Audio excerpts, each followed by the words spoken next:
Hello, my name's Dana. I'm 34 years old. I'm a mother to a disabled child, my daughter Holly. I had Holly when I was in a relationship with my ex-husband. The two of us had always wanted a child, so we tried immediately after we got married and I got pregnant with Holly. However, I had to give birth prematurely and Holly didn't get to fully develop physically. Her arms aren't developed and her legs are all crooked. Anyway, it takes a lot more patience to raise a disabled child. The stress of it all got to my ex-husband and he asked for a divorce just a few months after Holly was born. I was devastated after that, and I barely made it out of the divorce alive. The only person that kept me going was my sweet baby girl. I made a promise to myself that if I ever got into another relationship, I would never be with someone who would not see Holly as a child and would rather see her as just a disabled person. 4 years after my divorce, I met Jake at a coffee shop. The coffee shop was crowded and we ended up sharing a table. We got to talking and we spent a good while talking. We decided to meet up again, and before I knew it, I began developing feelings for him. So I informed him that I was a single mother to a disabled child, and if he was not okay with that, we'd have to stop meeting.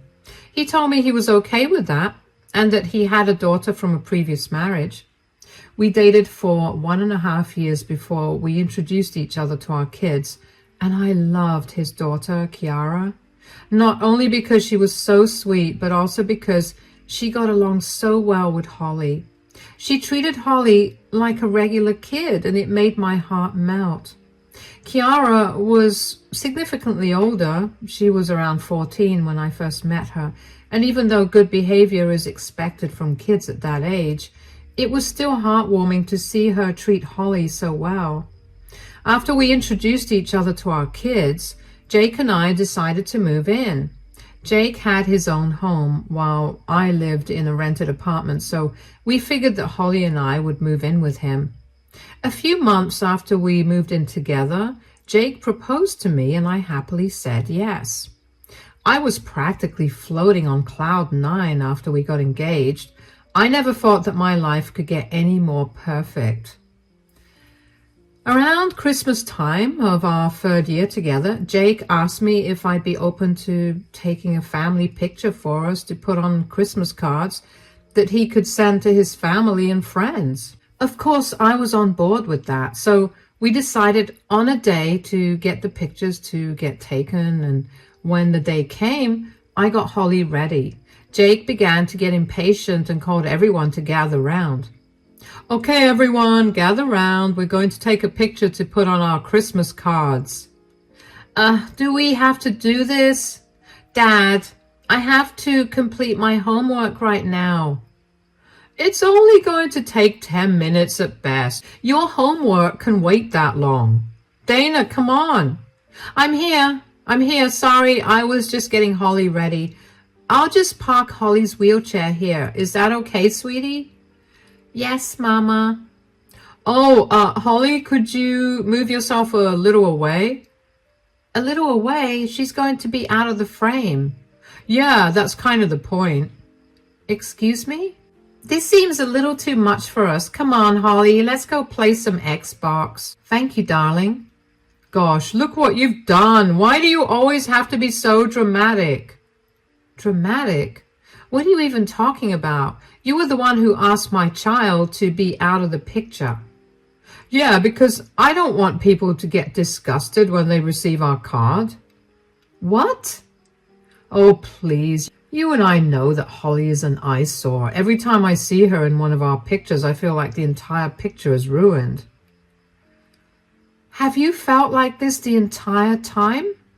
Not the entire time. I mean, I love Holly, and I mean nothing against her, but her huge wheelchair and her deformed hands make for such a bad eyesore.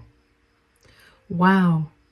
The last thing I expected out of you was to be ableist towards my daughter. That's not it. I just want us to have good family pictures. This is the first time in 4 years that I'm going to be able to take a bigger family picture that's not just Kiara and me. You know, When you got into a relationship with me, you agreed to be a part of Holly's life and let Holly be a part of yours. You cannot possibly ask her to not be a part of our family picture. Just because she doesn't fit your aesthetic purpose is no reason to exclude her.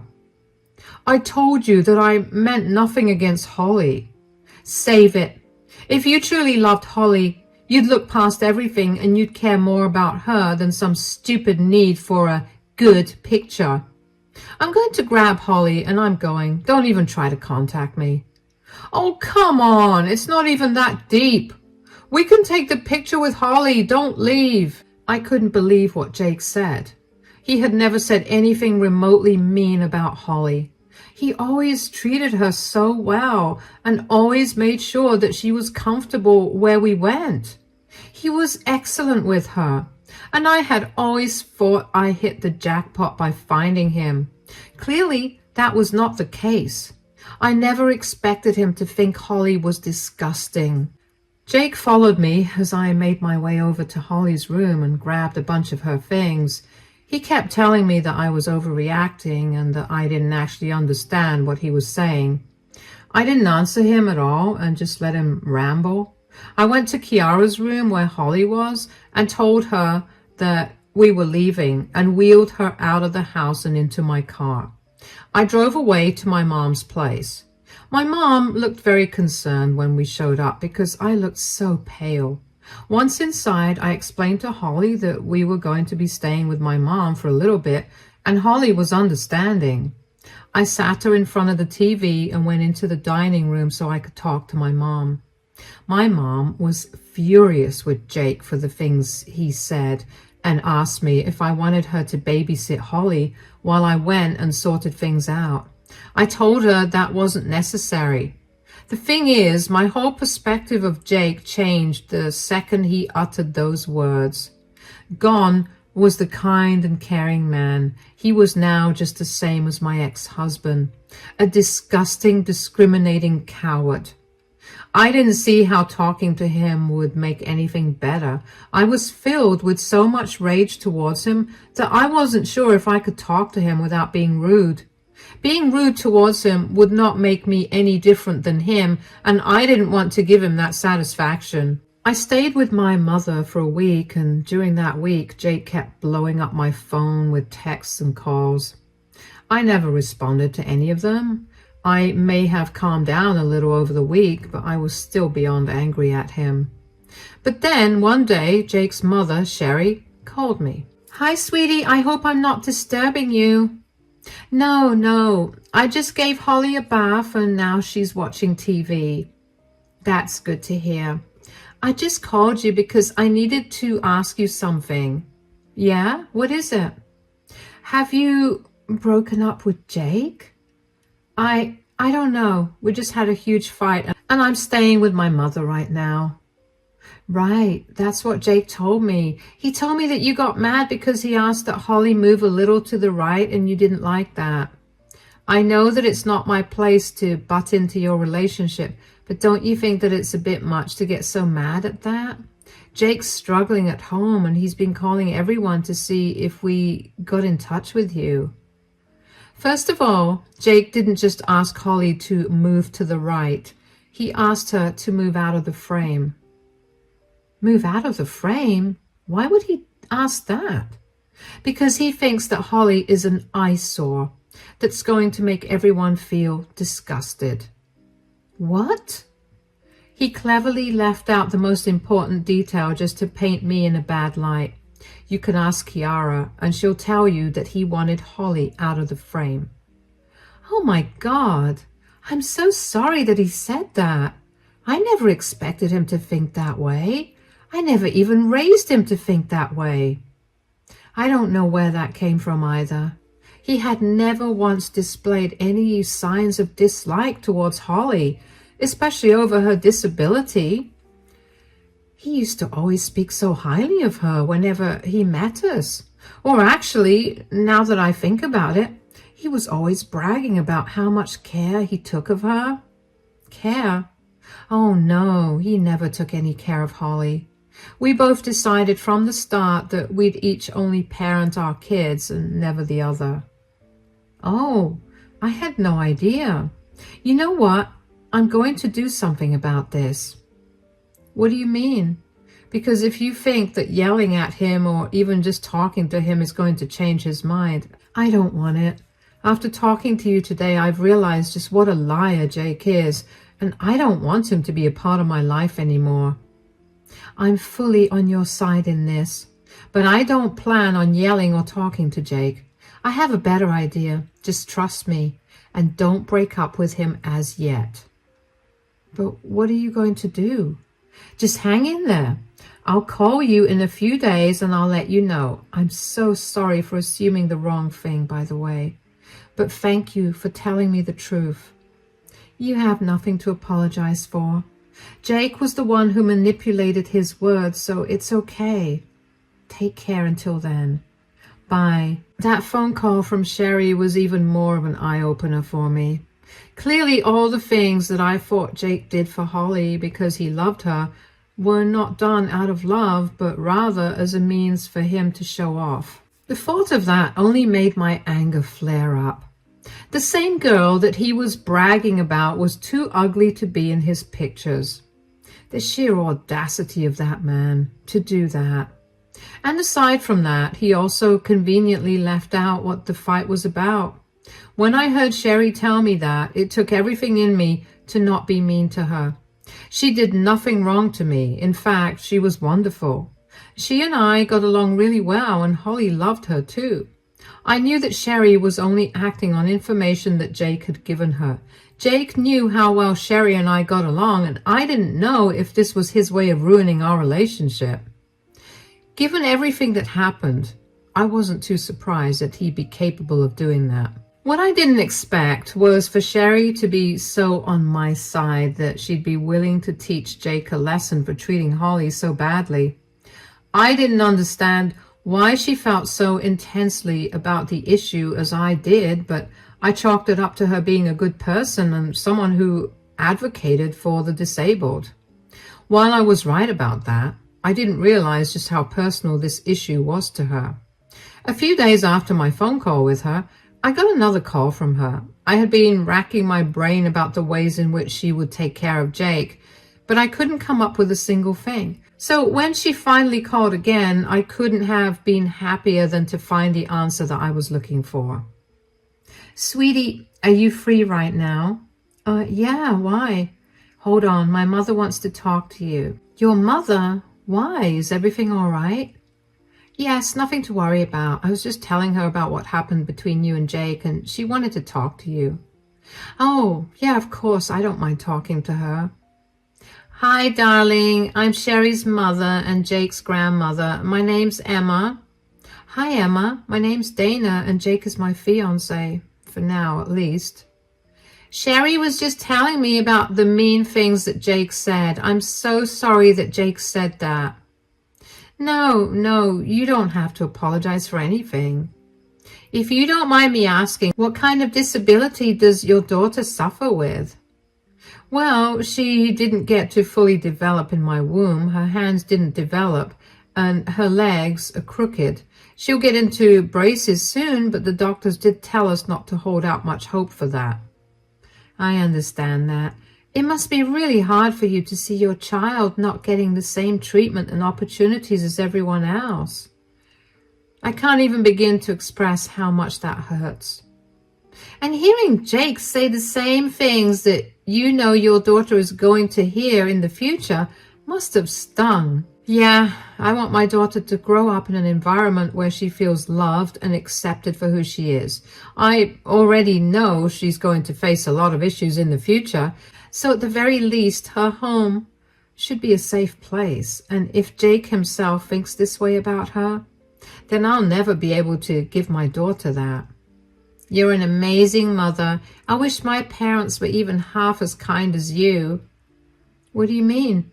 Polio took away my ability to walk, so I'm disabled now, which is why I wanted to talk to you. I made sure to raise my kids to be nice towards everyone, and my kids have done the same to their kids. I couldn't fathom why Jake would say something like that. I wanted to ask you if I could meet your little one. Oh my, of course you can.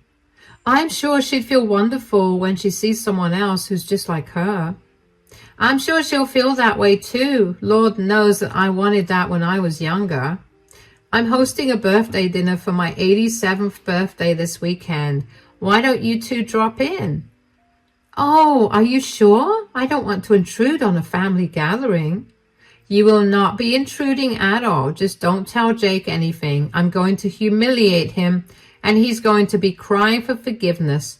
I've had a lifetime of discrimination and bullying because of my disability, and I'm not going to let someone in my family do to a child what I had to go through. Thank you so much, Emma. This really means a lot to me. Of course, sweetie. Now, I have to go take a nap, but take care of yourself. I can't wait to meet you. I can't wait to meet you either. Take care. I couldn't believe that I didn't know that Jake's grandmother was alive. You'd think it would come up in some conversation during our 3 years of being together, but it never did. It's even more alarming because Emma was disabled, and that would have been a great way to engage with Holly. Regardless, I was just glad that Jake's family was so much better than him, but the fact that they seemed to care more about Holly than Jake did, without even knowing her that well, made me incredibly sad. Why didn't Jake just talk to me about his feelings instead of stringing me along this way for so long? That's something only cruel people are capable of. When the weekend came, Holly was practically buzzing with energy. There was nothing Holly loved more than dressing up and going to a party. I didn't tell her that Emma was in a wheelchair just like her because I wanted her to be surprised when she saw Emma. I was sure she was going to be really happy to see someone who was older in a wheelchair just like her. When we got to Emma's house, one thing was clear. Emma was made of money. We pulled into the driveway of the fanciest house I've ever seen, and I had to double check that I was at the right address. Anyway, Emma and I made our way into the house, and I was immediately greeted by the sight of a pretty big number of guests. None of them noticed me. Only one of them did. Jake. Jake's face paled, and he started trembling when he saw Holly and I there. He quickly made his way towards us. Dana, oh my God, what are you doing here? Why do you care anyway? Can you not be difficult with me right now? I haven't heard a word from you for a week, and now you just show up to my grandmother's birthday dinner?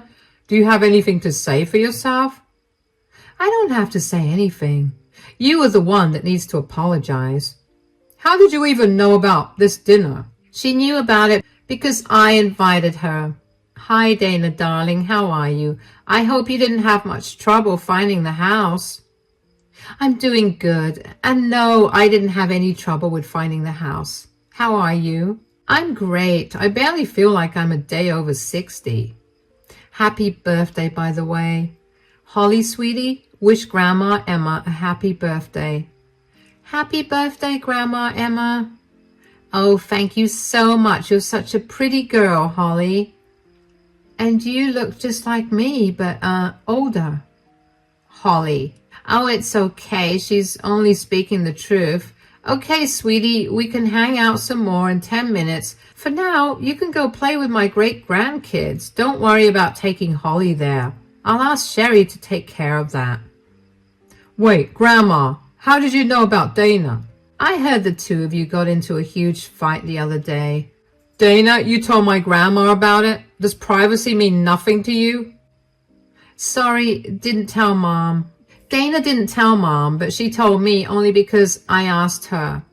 But imagine my surprise when I found out that you purposely twisted your words to make her be a bad person. Look. No, you look at me, Jake. You know firsthand how I feel about people making fun of or treating disabled people differently. You know how I've been very adamant about all of you being empathetic towards the disabled. So to hear that you were so blatantly rude to a child, that was beyond shocking. You can't force your values onto anyone, and what goes on in my house has nothing to do with you. Don't you dare talk to your grandmother that way. No, you know what? I'm sick and tired of being the bad guy. You wouldn't be the bad guy if you just behaved decently. I did. I didn't even once imply that I hated or disliked Holly. I just didn't want her ruining the picture. That's not even hurtful. You're right, it's not. And that's why today we're all taking pictures without you, because we don't want a man with a mole on his face in the pictures. That's unfair. I can't change that. Did you think that Holly was capable of changing her disability? That's not the same thing. You're right. Having a mole doesn't mean that you're going to be treated differently. But do you know what guarantees that? Having a disability.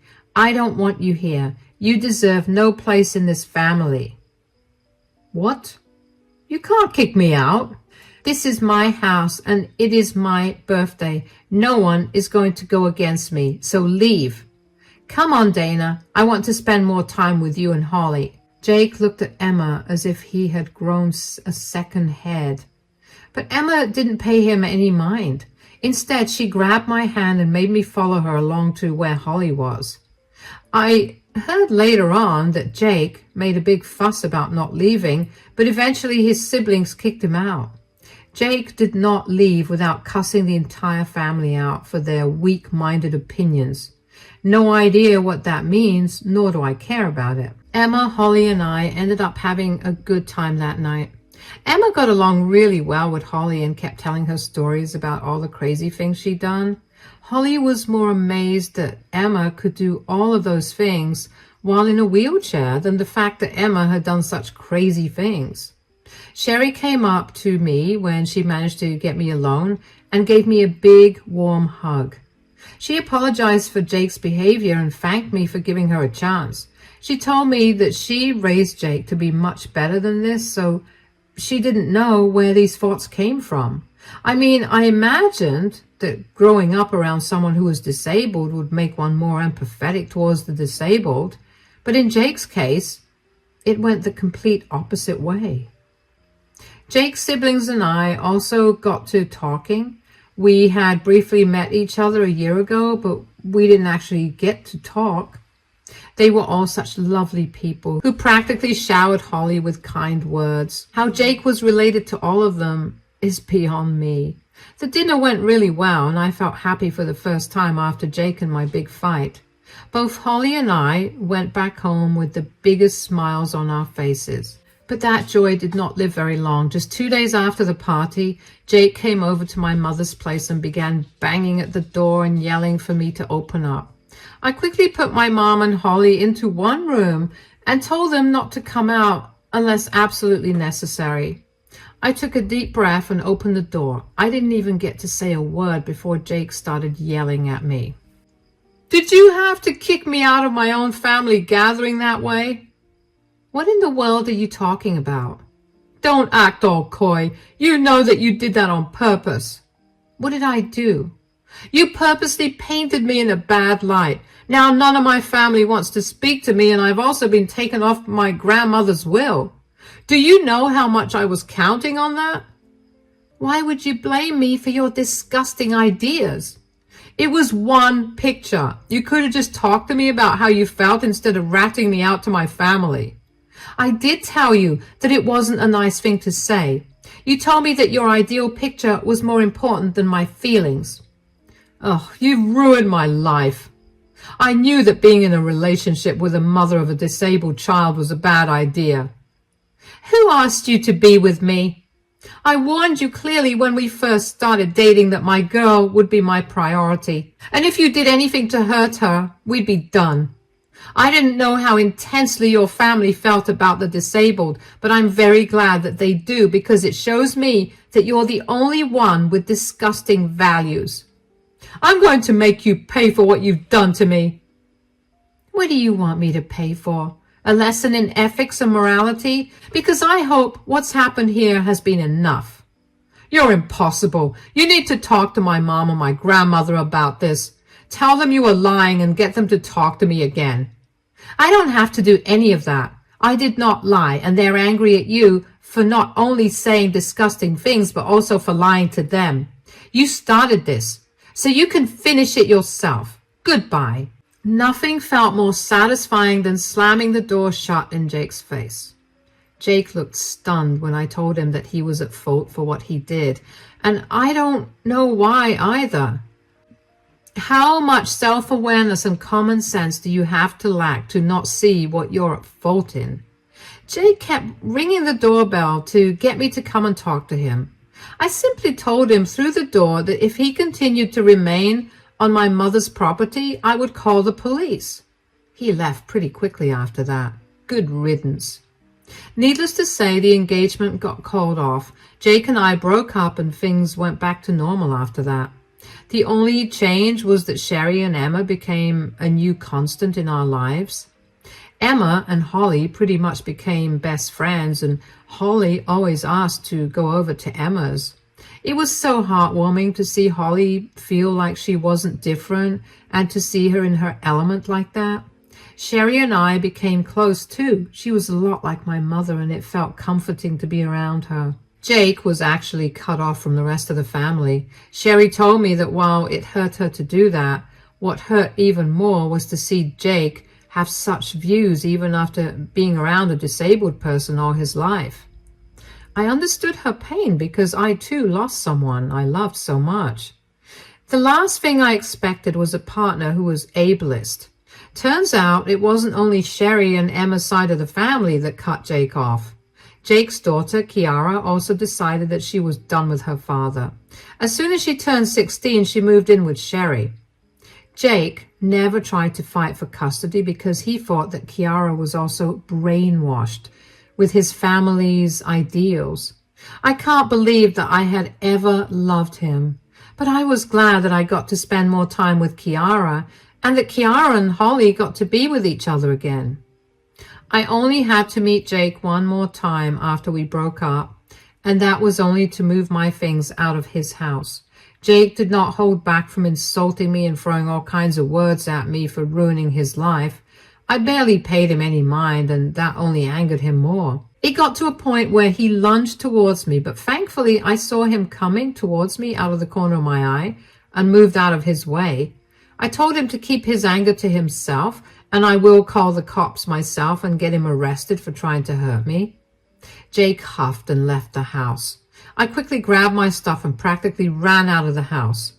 Only after I was a safe distance away from Jake's house did I finally break down. I hadn't shed a single tear since everything that happened, but him almost laying his hands on me was the final straw.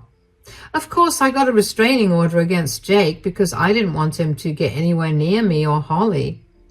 Sherry and Emma were furious when they heard about what Jake had done, and only reached out to him to let him know that if he tried anything more, they were going to contact his uncle, who was his boss, and they would get him fired. Jake was silent after that. It's been a wild ride so far, but I finally got my own place and Holly is happy. I may have lost Jake, but I ended up gaining a whole new family after he left. And I couldn't be any happier about it. Thank you for listening.